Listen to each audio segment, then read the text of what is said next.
La parole est à Madame la présidente Berger pour le groupe Renaissance.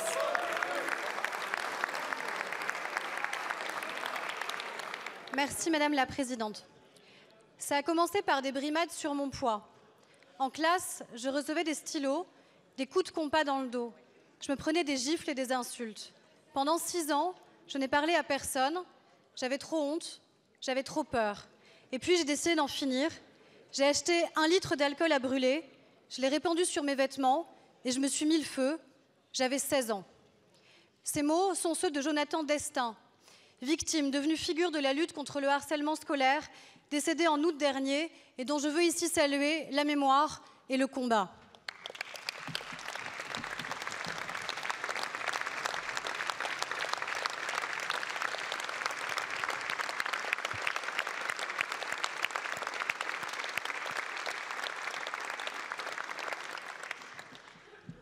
Son combat doit être le nôtre.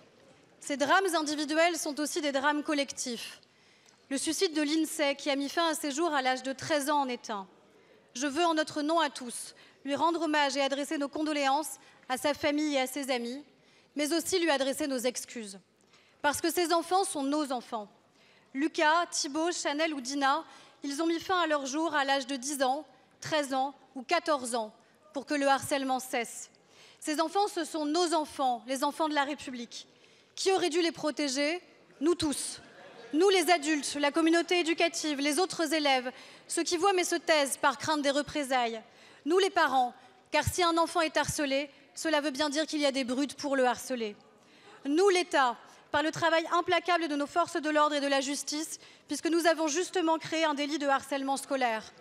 Nous tous, pour être à l'écoute, pour voir les signaux, pour leur permettre de parler, pour ne jamais prendre à la légère la douleur d'un enfant.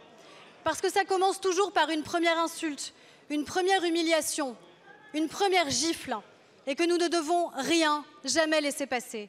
Madame la Première ministre, quels mots voulez-vous adresser aux parents endeuillés? Quelles actions pour que plus aucun parent n'ait à connaître un pareil drame? Je vous remercie. Merci beaucoup, Madame la présidente. La parole est à Madame la Première ministre. Merci Madame la présidente, mesdames et messieurs les députés, Madame la présidente Aurore Berger. Les mots que vous venez de lire sont déchirants. Le harcèlement est un fléau qui mine le quotidien de milliers de jeunes et cause trop souvent des drames. La détresse, la dépression et parfois même le suicide. Le décès de Lindsay en est un terrible exemple. Et je veux ici dire toute ma solidarité et mon soutien à sa famille et à ses amis.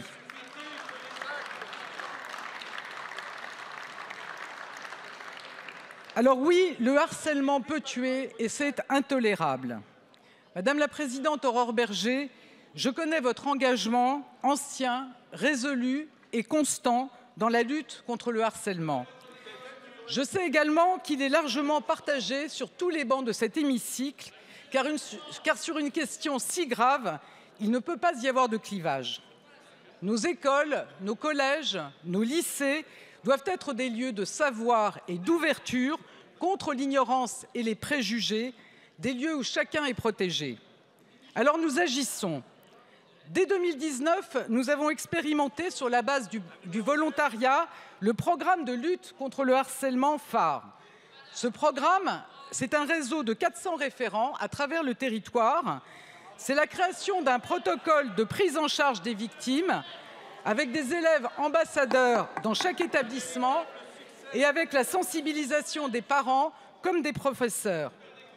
Ce programme, le ministre de l'Éducation nationale, Pap Ndiaye, l'a rendu obligatoire à la rentrée 2022 dans toutes les écoles et dans tous les collèges.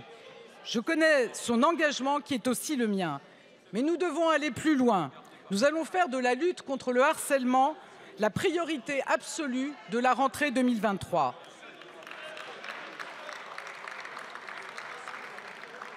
Nous allons étendre le programme phare au lycée. Nous allons désigner dès la rentrée dans chaque collège un adulte référent dans la lutte contre le harcèlement. Nous allons protéger davantage les élèves victimes en primaire en ouvrant par décret la possibilité d'écarter d'une école un élève auteur de harcèlement. Nous rendrons obligatoire la formation des personnels contre le harcèlement. Nous augmenterons les moyens des plateformes d'alerte et d'écoute. Enfin, j'ai demandé aux ministres de l'Intérieur, de la Justice et du Numérique d'appuyer le ministre de l'Éducation nationale afin d'être plus efficace dans la prévention et les sanctions contre le harcèlement, notamment sur les réseaux sociaux.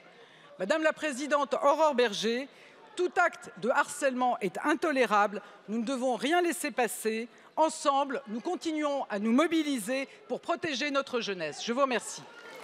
Merci beaucoup, Madame la Première ministre.